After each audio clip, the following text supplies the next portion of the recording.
మన ప్రార్థన ఎలా ఉండాలంటే దేవుని చిత్తానుసారంగా ఉండాలి.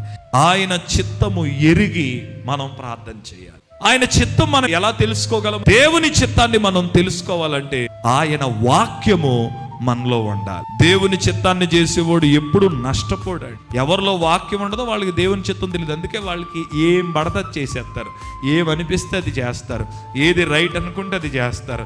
వాళ్ళ మైండ్లో ఒకటి వచ్చింది అనుకోండి, ఎవరిని అడగరు, ఎవరిని సంప్రదించరు, ఎవరికి చెప్పరు, ఎవరితో మాట్లాడరు.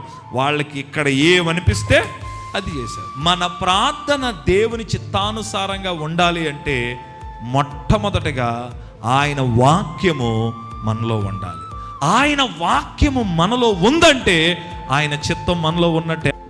వాక్యం ఉంటే మీ ప్రార్థనలు మారిపోతాయి. మీరు అడిగే ప్రతిదీ వాక్యానుసారంగా అడుగుతారు. అడగండి, వాక్యానుసారంగా అడగండి. దేవా, నా జీవితంలో ఏది జరిగినా వాక్యానుసారంగా జరగాలి.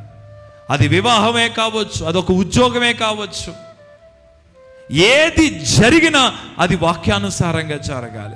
నా బిడ్డల జీవితం వాక్యానుసారంగా ఉండాలి. మా కుటుంబంలో మేము ఏది పొందుకున్నా అది వాక్యానుసారంగా ఉండాలి. ఇలాంటి ప్రార్థన నీ నోట్లో నుంచి రావాలంటే మొదటిగా వాక్యము నీ హృదయంలో ఉండాలి. వాక్యం మనలో ఉంటే మనం ప్రార్థన చేసే రూటే వేరుగా ఉంటుంది. నువ్వు ఏది అడగాలో అది అడుగుతావు, ఎలా అడగాలో అలా అడుగుతావు, ఏది ఆయన చిత్తమో అది అడుగుతావు. ఆయన వాక్యం ఎవరిలో ఉంటుందో వారు ఏది అడిగినా దేవుడు వారికి అది దయచేస్తాడు. ఆమేన్ చెప్పండి.